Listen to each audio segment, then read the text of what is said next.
best is yet to come. Pasamos entonces al otro apartado del debate, que es el debate entre debatientes y asistentes. Martín Gallego había pedido la palabra. 2 minutos, pregunta de 2 minutos. Bueno, es igual. Vale. Sí. Di tu nombre. Buenas tardes, soy Juan Castro Gil, secretario de Ampier. En primer lugar, felicitaciones al Foro de Foros porque está siendo extraordinario. De hecho, francamente me pica el cuerpo solo poder hacer una pregunta ante tantas incidencias tan interesantes, ¿no? No puedo evitar sorprenderme una vez más de escuchar que el 40% de la generación no se puede considerar coste de suministro. Pero voy a priorizar. De cualquier manera, quisiera hacer una pregunta al profesor Ariño. A ver, la inseguridad jurídica es una cuestión que parece claro que es una lacra para todo el sector, ¿no? Grandes y pequeños sufrimos la inseguridad jurídica. Lo que sucede es que en los últimos años ha habido un elemento absolutamente diferencial. Y diferencial desde la perspectiva de que los nuevos mecanismos de generación han irrumpido de forma masiva en todo el planeta y desde luego también en España mediante la microgeneración distribuida. Entonces, esto ha convertido a un señor de Móstoles en generador. Claro, resulta que el Tribunal Supremo, siguiendo una tendencia de los últimos años, efectivamente entiende que esa seguridad jurídica, ese riesgo regulatorio es conocido por los operadores. Y es conocido por los operadores y hay mucha doctrina sobre el particular, básicamente porque en el tránsito de monopolios a supuestos libres mercados, el riesgo regulatorio no te preocupes. El riesgo regulatorio era conocido porque los propios operadores formaban parte de los procesos normativos. Claro, esa deducción es alucinante con el generador de Móstoles, porque ni forma parte del proceso normativo, ni tiene capacidad de conocer qué es lo que está pasando con el resto de ninguna de las maneras, Me gustaría saber qué le parece a usted si efectivamente este cambio sistémico mundial de que la generación distribuida, la microgeneración distribuida, es sin duda el futuro con independencia de los backups que puedan necesitar, si no precisará desde el punto de vista de la dogmática jurídica, interpretaciones diferentes para esas nuevas realidades. Muchas gracias. Pues sí, seguramente, pero los principios jurídicos no son muy mudables, ¿eh? Lo que pasa es que hay que aplicarlos a las distintas situaciones y las distintas circunstancias en función de cada caso. Yo lo que creo es que todo inversor tiene derecho, si el ordenamiento jurídico le ofrece una garantía de rentabilidad mínima, razonable, no máxima, tiene derecho a que se le mantenga. Pero no tiene derecho a mantener inmóvil y congelada una legislación que le permite retribuciones muy superiores a lo que es el normal beneficio industrial de un sector de bajo riesgo. Por tanto, lo que me parece que en ningún caso se debe hacer es entrar en el pasado y sacarle a la gente del bolsillo el dinero que se le había abonado como consecuencia de su trabajo.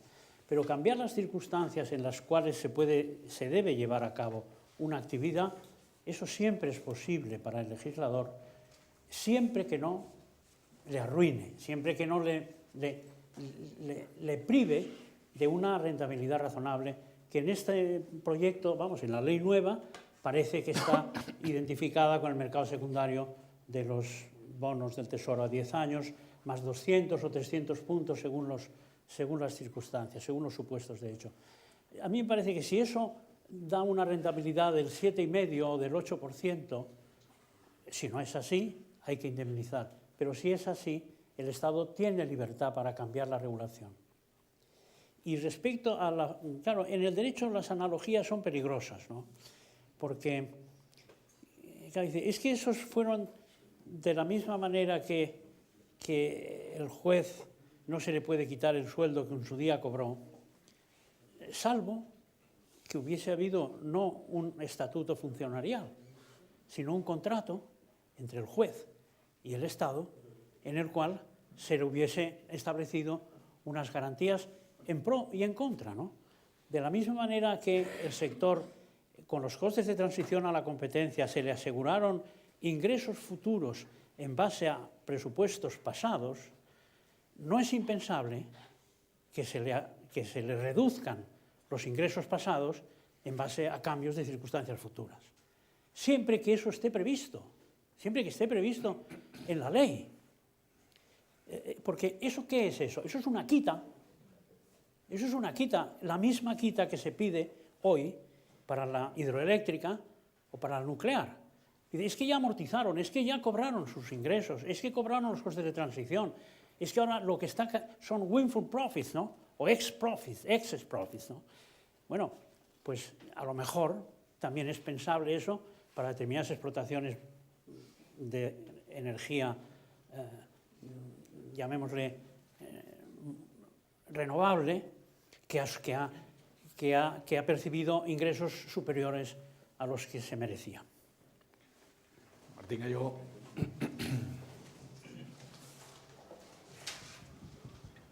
Sí, dos minutos de pregunta, sí, Martín. Me llamo Martín Gallego. Quería manifestar una pequeña discrepancia con el profesor Ariño, que ha al principio de su exposición como un outsider frente a tres insiders. A mí me parece más útil calificar o clasificar las ponencias más bien como ponencias independientes o ponencias sin ningún matiz peyorativo, podríamos llamarla petición de parte. Y desde luego la reputación del profesor Ariño le sobra absolutamente para formar parte de las tres ponencias independientes.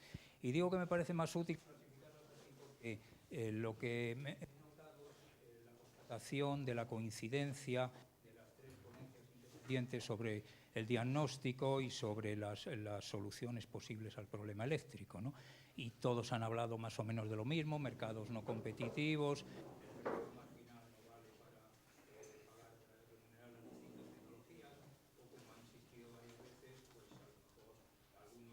recibido de más, pues tienen que devolver parte de lo que hayan recibido, o al final lo ha formulado como en forma de quita, que también es posible. Pero, digamos, esa coincidencia también de las tres ponencias coincide también con el diagnóstico que hacen pues, los consumidores informados y, digamos, todos los otros agentes eléctricos diferentes de las 5 empresas que hay en UNESA, que solo hay 5 empresas, ¿no? Por supuesto que las renovables tienen también un diagnóstico mucho más parecido a este tipo de planteamientos que se han hecho.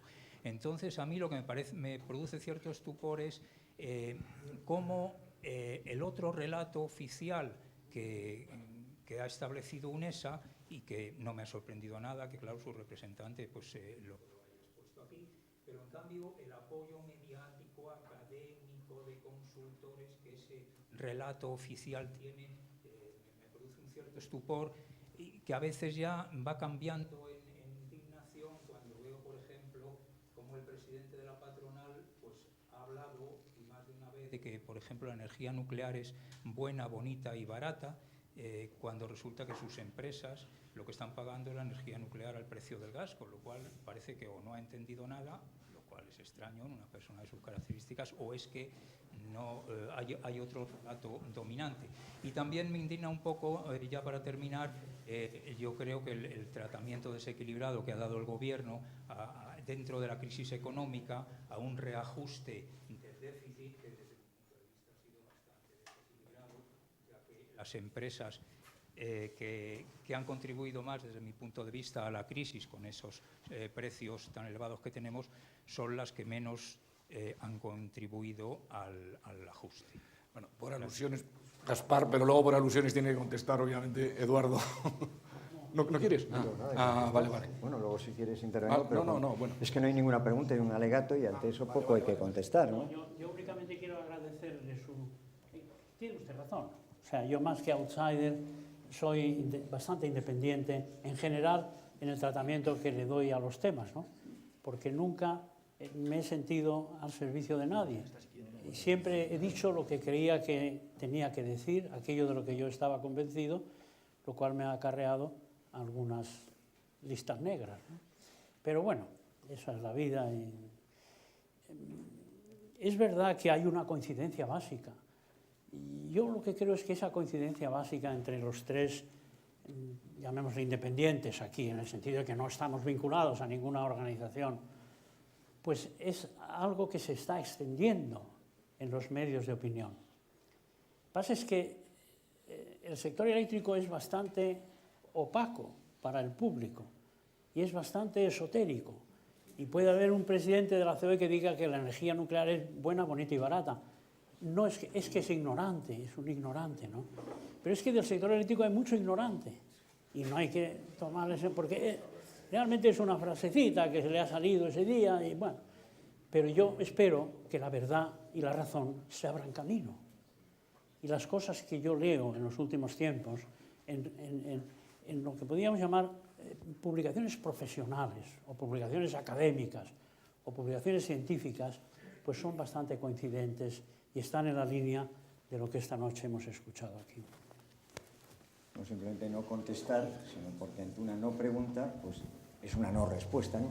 Hombre, yo lo primero es que rogaría que cuando se habla del presidente de la patronal, se hable de Eduardo Montes, que lo tiene usted enfrente. Segundo, me da igual. Cuando se habla de la nuclear, perdón, Rosell, perdón, yo creí que era la patronal eléctrica. Cuando se habla de nuclear, hombre, yo creo que sé lo que es una central nuclear, aunque solo sea por currículum. Yo toda mi vida en esto, tanto tiempo como el que más de todos estos señores, ¿no? Por otra parte, perdón. Vale, entonces, perdón que no lo he entendido. Por otra parte, el de los tres independientes y el dependiente, yo como sabía perfectamente el tema, y además es lógico que sean independientes, son personas de primerísima calidad a todos los niveles, por eso he venido, porque me apetecía mucho, y que ya no están en el sector. Luego, lo lógico es que den una visión desde fuera. Yo sabiendo eso, he intentado no dar opiniones, sino explicar, y lo he dicho desde el principio, cómo funciona el sistema. Y contestar en 2 minutos, nada más que en 2 minutos o menos, a las preguntas que han hecho, porque me habían pedido que las contestara. Yo, lo único que me interesaba aquí es explicar cómo es el sistema, cómo es la reforma eléctrica, por qué se ha generado el déficit, intentar hacerlo de manera incontrovertible, es decir, con datos de Eurostat, con datos del Ministerio, etcétera, etcétera. Es lo único que he pretendido. Luego, la no independencia, porque es verdad que soy presidente de UNESA, creo que la he compensado con una independencia diciendo, yo soy ingeniero y lo que voy a contar es cómo funciona el sistema. Y no he querido hacer nada más. Y en las 4 preguntas creo que he contestado de manera absolutamente telegráfica y luego, evidentemente, cuando se trata de contestarnos entre nosotros, aparte de presidente de UNESA, soy tan profesional como cualquiera de ellos del sector, ¿no?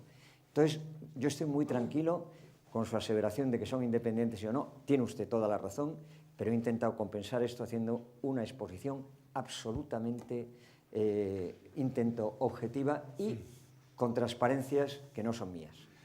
Una intervención mía como moderador, yo creo que debo decir que lo que tiene valor son los argumentos. Es decir, yo creo que es obvio, digamos, Eduardo Montes es director general de UNESA, por lo tanto, pues es director general de UNESA. Si hubiese habido un presidente de una empresa eléctrica o de una empresa no eléctrica de renovables, hubiese defendido lo que hubiese tenido que defender. Pero yo creo que en un debate lo relevante es lo que opina cada uno. No creo que lo relevante sea cuál es el grado de independencia o dependencia sobre cualquier otra instancia ajena. Creo que me ha pasado la palabra, soy Francisco Maciá. Sí. Perdona, no te había visto. No, ya, bueno, luego allí, sí.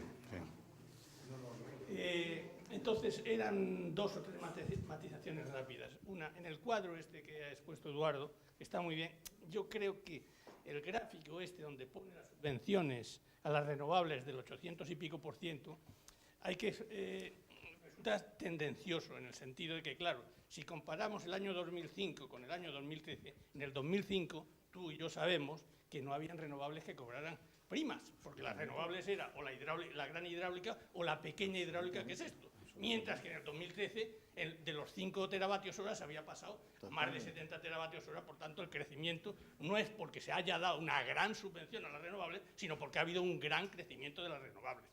Entonces eso puede ser mal interpretado el cuadro como tal. En cuanto a Ariño, decías, el tema del marco legal estable no incentiva, porque si se pagan los costes, claro, yo también soy viejo, en el marco legal estable no se pagaban los costes, se establecían unos costes estándares y por tanto sí había un incentivo, porque todo lo que rebajaran las empresas en cuanto a los costes de producción iba directamente a su cuenta de resultado. O sea, una cosa, es totalmente de acuerdo que si lo que retribuyes es el coste, eso desincentiva y lleva a la ineficiencia. Si estableces un estándar, aunque el estándar esté mal, sí te incentiva el intentar mejorar la eficiencia. Y el último punto, se habla mucho de backup. Y el backup parece que es ese santo grial el que nos va a resolver el futuro, porque en un futuro con un gran parque de renovables, del cual soy convencido, y lo he estado estudiando durante muchos años. Sí, me quedan 24 segundos. El backup es necesario, pero no tan necesario como parece que estamos pensando todos. Yo recomiendo que se lea, por ejemplo, el estudio de la Fundación de Cambio Climático, la European Climate Foundation, donde se hace un análisis y a medida que se ponen redes y se integran sistemas más pequeños en sistemas más grandes, hay unas compensaciones en las renovables. Cuando no hace viento en España, lo puede hacer en Noruega. Y si hay una red potente que lo soporta, hace falta menos backup. Ese es un elemento fundamental, las grandes redes que tengan capacidad de transporte, es un elemento básico para facilitar esa integración de las renovables sin necesidad de mucho backup. El segundo elemento, los bombeos, que no hablamos de los bombeos. Los bombeos es un elemento básico en el sistema. Bueno, y yo ya he dicho que tenía que decir y me cortan además. Quizá para contestarte, yo creo que ya en otra ocasión debatimos un par de temas de estos, ¿no? Yo no he dicho la cantidad de backup que sea necesario, yo he dicho simplemente que es necesario. La prueba de que lo es que es uno de los puntos álgidos en este momento de debate dentro de Euroelectric y de la Comisión Europea. Yo acabo de estar antes de ayer en Londres, el domingo, en el Consejo de Euroelectric. Y el tema fundamental era cómo integrar las energías renovables en el mercado. Porque no es un problema español, ni muchísimo menos, es un problema europeo, desde luego. Y uno de los temas vitales es qué hacer con el backup, sin evaluar cuánto backup habría que poner, depende del modelo y depende del tiempo, ¿no? Pero que es fundamental, no te quepa duda, y no solo eso, sino que hay que idear un mecanismo que no sea, yo me parece muy bien el tema de las subastas competitivas, el tipo de tecnología me da igual, que sean los de abajo, me da igual, pero un tipo de subasta, ¿no? Es un poco hacia lo que vamos. Pero yo no prejuzgo la cantidad que haga falta y lo he dicho además, he dicho no sé en qué cantidad. Segundo aspecto respecto al cuadro, ¿no? Primero, el cuadro no es mío. Ese cuadro es el cuadro que el Ministerio de Industria ha sacado y con el cual el secretario de Estado hace todas las presentaciones. Yo lo he querido coger para que no fuera, bueno, podemos decir lo que sea el Ministerio, pero es el Gobierno, desde luego no es de UNESA. Que son un crecimiento de 800 y pico %, es verdad. Y he partido de la base de decir, no digo que sea ni bueno ni malo, y es verdad que es porque ha habido un crecimiento de las energías. Yo no digo que regalemos 800 millones, lo único es que constato que dentro de los costes regulados eso ha crecido tal. Puedo decir lo mismo de la distribución ha crecido un 40 y tantos % en los últimos 6 o 7 años, que es un 3% anual acumulativo. Y dice, qué barbaridad, tal, no sé qué. Ojo, el boom de la construcción también generó el que la distribución creciera de una manera espectacular. Luego es el mismo tipo, el mismo tema. Luego, yo no quiero presentar nada que sea falaz. Es decir, 800 y pico % es la realidad de lo que ha crecido. ¿Por qué? Porque el parque de energías renovables ha crecido. Tienes toda la razón. Como no podía ser de otra forma, y lo he dicho. Segundo, repito, lo del backup, yo no he dicho la cantidad, pero a ningún ingeniero, ni no ingeniero, nos cabe duda que va a ser necesario de una otra forma. Perdona, en cuanto a las interconexiones, totalmente de acuerdo. Hola, buenas tardes. Voy a seguir el patrón de la nota que me han entregado. Me dice que debo de incorporarme, identificarme. Soy Adrián Sánchez Molina, presidente de la Asociación Española para la Calidad en la Edificación y representante legal en el Congreso de los Diputados de la Iniciativa Legislativa Popular para la Auditoría del Déficit de Tarifa Eléctrico, que por cierto ya llevamos 400.000 firmas. Soy economista actuario y mi condición matemática estadística me ha llevado en estos últimos 5 años a preparar un determinado material para el día que el Congreso de los Diputados nos diga que adelante se pone todo en marcha. Voy a exponerlo de la siguiente manera. Han sido tantos los cambios normativos y legislativos. Hay que tener en cuenta que hay más de 500 publicaciones en el BOE. No sé si habrá otro sector industrial o de actividad en este país que tenga tantísima normativa. Nos ha llevado 5 años el llegar a la conclusión de que hay una cadena de errores tan sumamente ilógicas entre todas las combinaciones. Y hablo desde una perspectiva estadístico, actuarial, matemático, ¿de acuerdo? Que no me extraña absolutamente nada que existan desequilibrios económicos entre los costes regulados, entre los CTCs, el denominado déficit de tarifa y todo lo que aquí ahora mismo estamos exponiendo y que con nuestro informe de más de 800 folios que vamos a presentar en el Congreso estoy convencido que quedará verdaderamente claro. Ya luego otra cosa serán los políticos que se encargarán de tumbarlo, pero bueno, nosotros llegaremos hasta ahí. Lógicamente nos hacemos una pregunta como asociación muy importante y es si los 3 poderes del Estado, legislativo, ejecutivo y judicial, han hecho caso omiso, mi opinión personal, lo vamos a demostrar, a todo lo que deberían de haber intervenido en cada momento para poder arreglar en ese momento todo lo que en ese momento era un problema, y la pregunta se la dirijo a Jorge Fabra en su condición de doctor en Derecho. ¿Estamos ante un delito de Estado? Gracias. Bueno, yo realmente esa pregunta, Adrián, no la sé contestar, porque efectivamente yo soy doctor en Derecho, pero soy economista.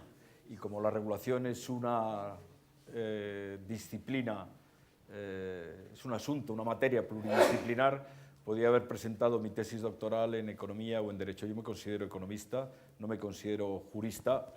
Otra cosa es que me considere un buen interlocutor con los juristas.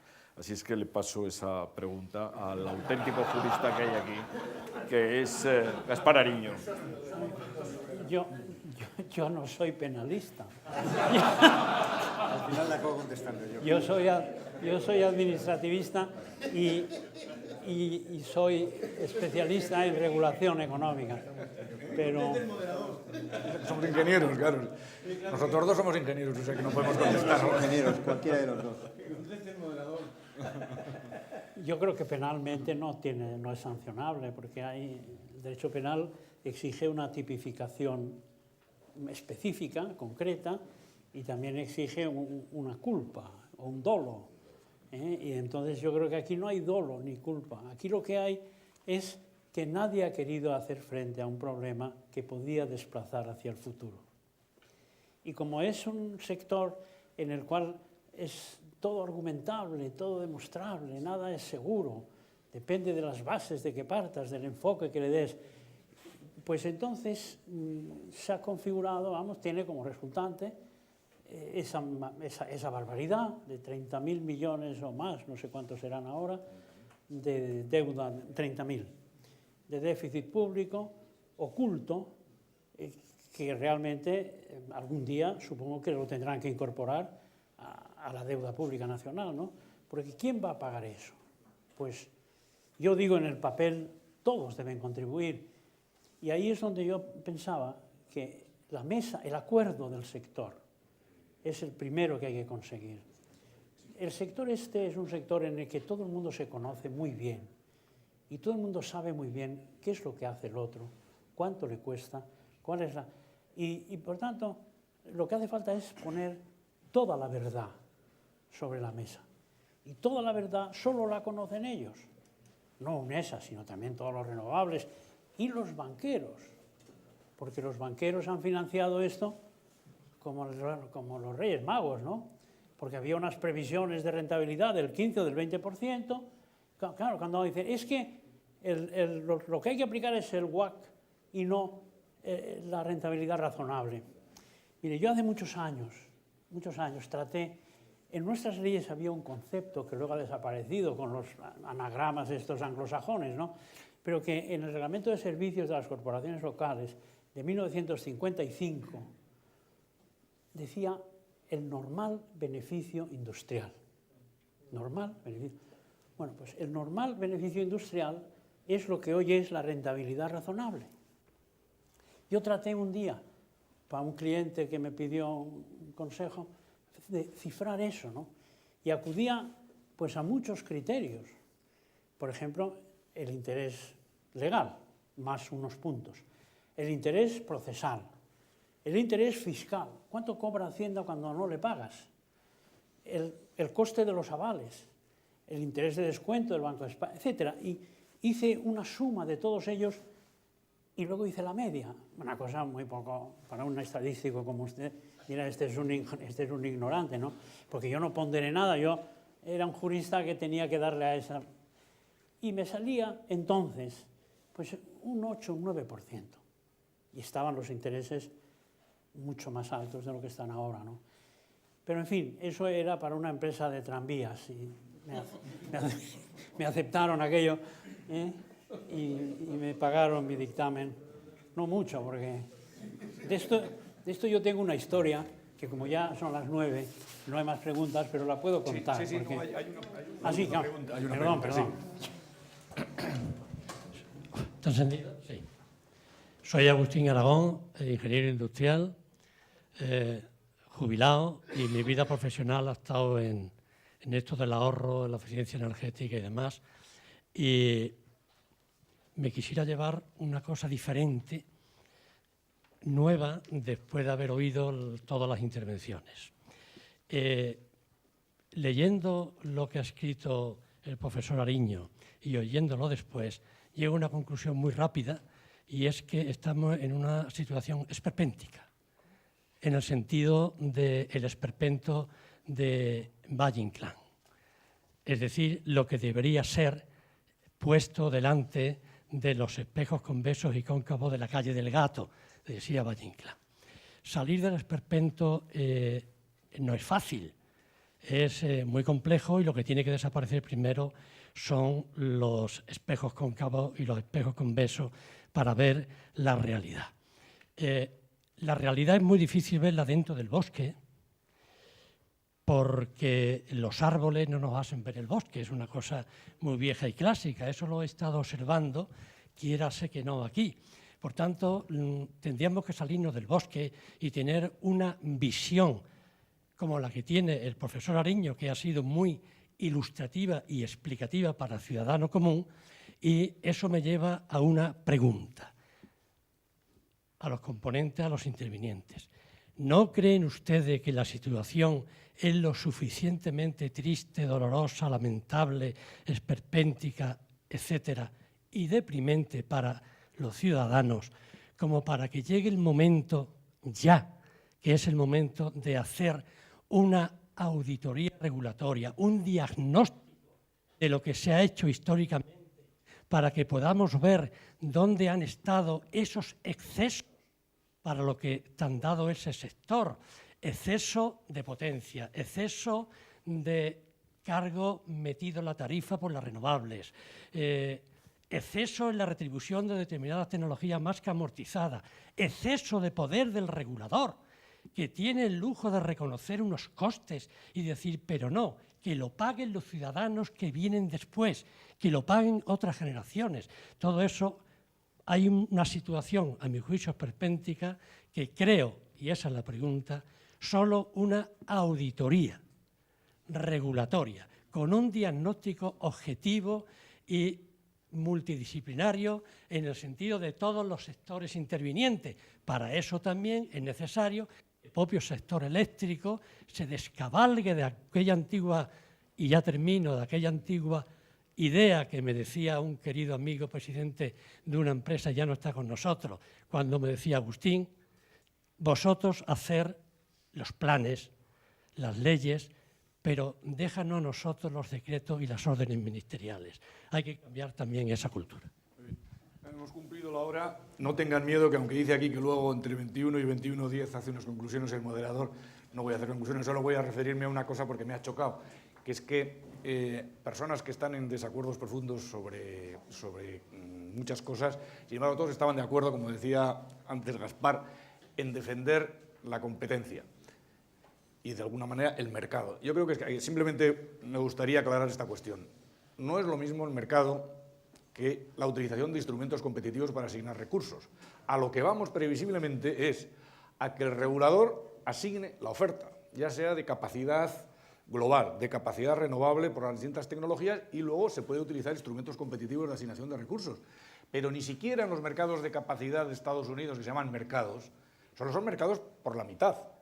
La oferta, y eso dicen que hay una demanda de capacidad, la establece el regulador, una curva de demanda de capacidad. Por lo tanto, a lo que vamos es, venimos de un modelo, que varios intervenientes han hablado, de solo energía, donde realmente lo relevante era un mercado mayorista con un precio que debía servir para retribuir el coste total de la generación y con una parte muy pequeña cubierta, cuando ya se vio que los mercados de energía no eran suficientes, por los pagos de capacidad y por los ingresos por servicios del operador del sistema, a un mecanismo en el que, como pone de manifiesto el Reino Unido, prácticamente, en el Reino Unido en este momento van a decir tanta nuclear, y yo le aseguro un precio tanto, tanta eólica, tanta fotovoltaica, tanta eólica offshore, que además lo tienen que hacer así, porque si los costes que se han estimado es que la eólica onshore tiene un coste de 100 libras megavatio hora y la offshore 150 libras megavatio hora,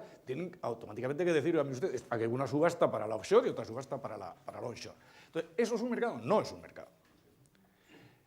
El mercado de capacidad tampoco es un mercado, aunque se haga por subastas como en Estados Unidos, es un mecanismo competitivo de asignación de recursos. Y a eso sí que creo que vamos, pero desde luego apartándonos claramente de lo que era el modelo paradigmático de mercado solo de energía, que es lo que de alguna manera ha inspirado el paradigma regulatorio europeo. Por eso yo decía que vamos hacia un modelo de comprador único, que curiosamente es el modelo que teníamos en España con la LOSEN y que tuvo Portugal.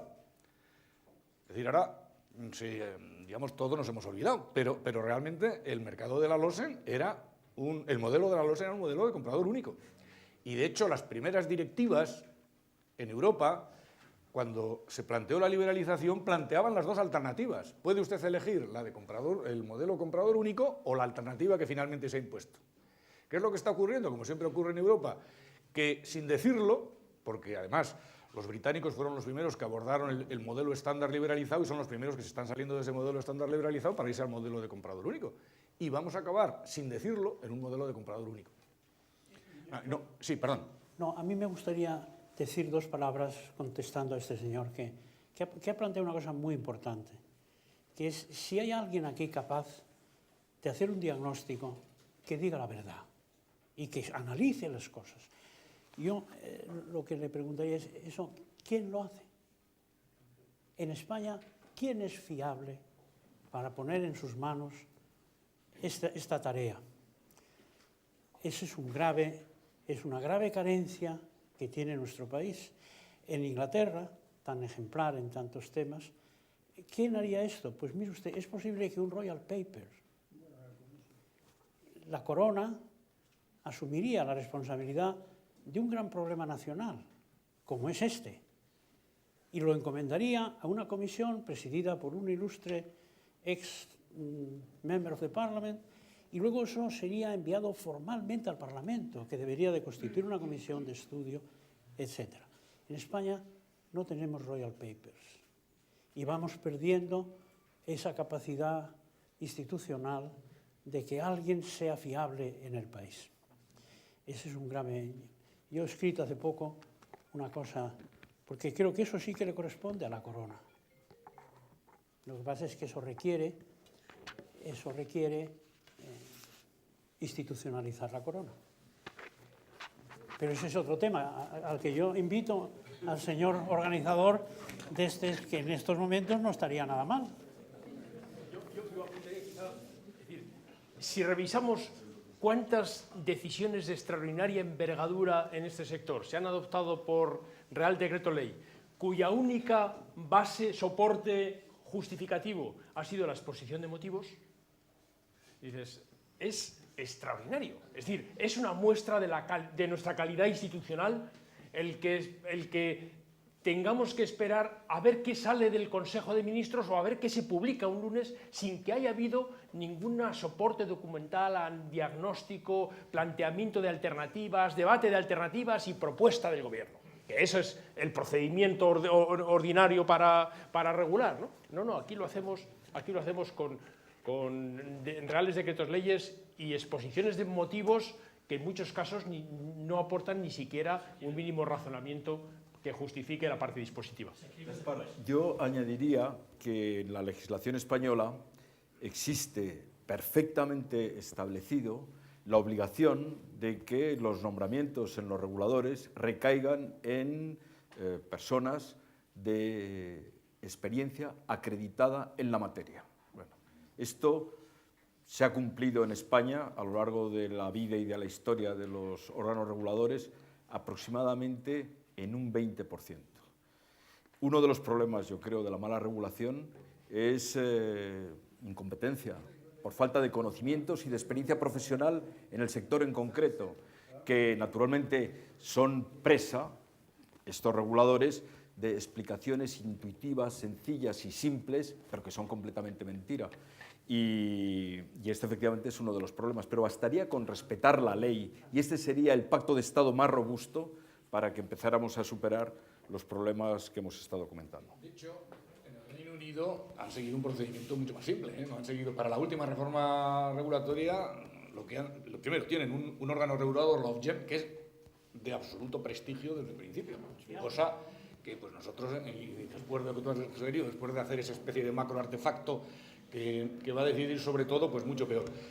Y luego, cuando uno examina la cantidad de aportaciones sólidas desde el punto de vista técnico para hacer propuestas relativas a la reforma del sector, que están en la web del, ahora ya no sé cómo se llama, el Ministerio de Industria británico, se llama Department of Industry and Climate, o no sé qué, bueno, hay, pero una absoluta enormidad de aportaciones de una gran solidez técnica.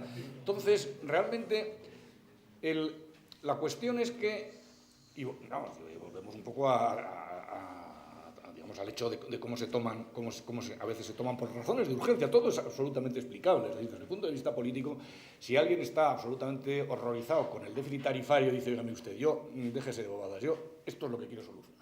Entonces, el problema es que venimos con urgencias en los cambios regulatorios prácticamente desde 1997. Sin que en algún momento, es cierto lo que tú decías, el libro blanco de Pérez Arrea fue un buen momento, estuvieses o no estuvieses de acuerdo. Yo creo que era un documento técnicamente muy sólido, había cosas en las que yo no estaba de acuerdo y otra gente no estaba de acuerdo, pero hubiese servido de base, como ha servido en el Reino Unido, para una discusión. No se hizo, se perdió esa ocasión. Pero yo creo que no es necesario, en eso estoy de acuerdo con Jorge, ninguna modificación institucional, con el que se dijese, mire usted, la gente elegida para un órgano regulador, como dice la ley, deben ser personas de reconocido prestigio en el sector. Se hace un análisis, lo que no puede ocurrir es que vaya gente allí a aprender. No, mire usted, si usted va a un órgano regulador eléctrico, tiene que ir ya sabido. Bueno, muy bien, pues les agradezco a ustedes hemos clavado la hora de finalizar, que es las 9:10. Muchas gracias. The best is yet to come.